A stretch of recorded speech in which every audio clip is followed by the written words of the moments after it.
Édith Piaf, une des plus grandes voix françaises.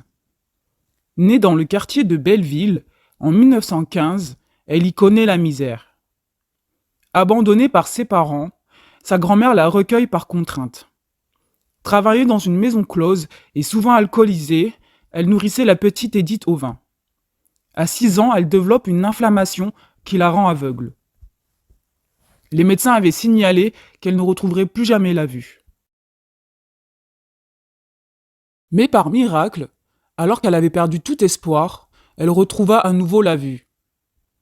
Quelques mois plus tard, elle est emmenée de force par son père pour la faire travailler dans la rue. Étant pauvre, il faisait des petits spectacles, mais cela ne suffisait pas à nourrir Édith. Il la laissait même parfois mourir de faim. Un jour, son père lui demanda de faire quelque chose pour attirer plus de spectateurs. Alors elle se mit à chanter et sa belle voix faisait retourner les têtes des passants. C'est alors que son succès débuta. En 1930, elle décide donc de suivre son propre chemin. À 20 ans, elle se fait repérer par un propriétaire d'un cabaret. Une nouvelle carrière s'offre à elle. On la surnomma la môme. Mais son succès attira la jalousie.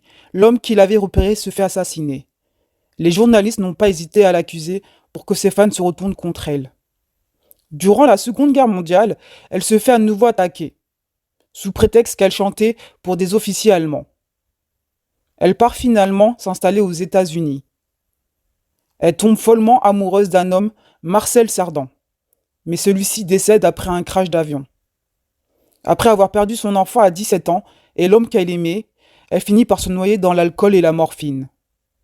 Et en un an, elle survit à 2 accidents. Elle se fracture les bras et les côtes.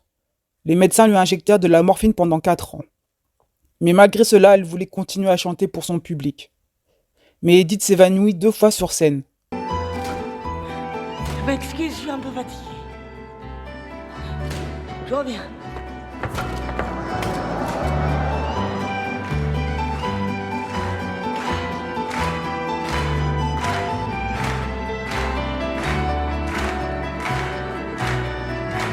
Hospitalisé. Non!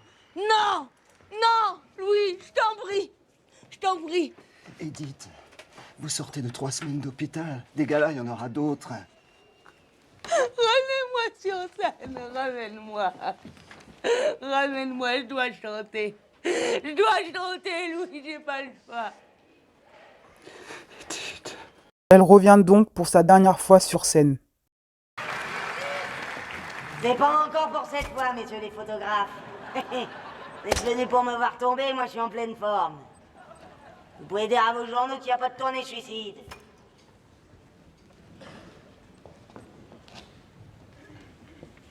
Madame.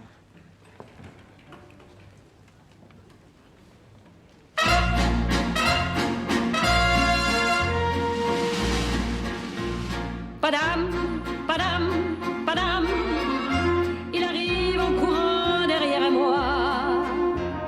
Padam, padam, padam, il me fait le coup du souviens-toi.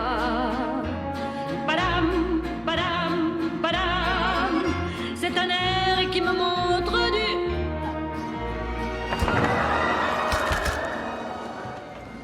Édith Piaf s'est éteinte en 1963. Elle avait 47 ans.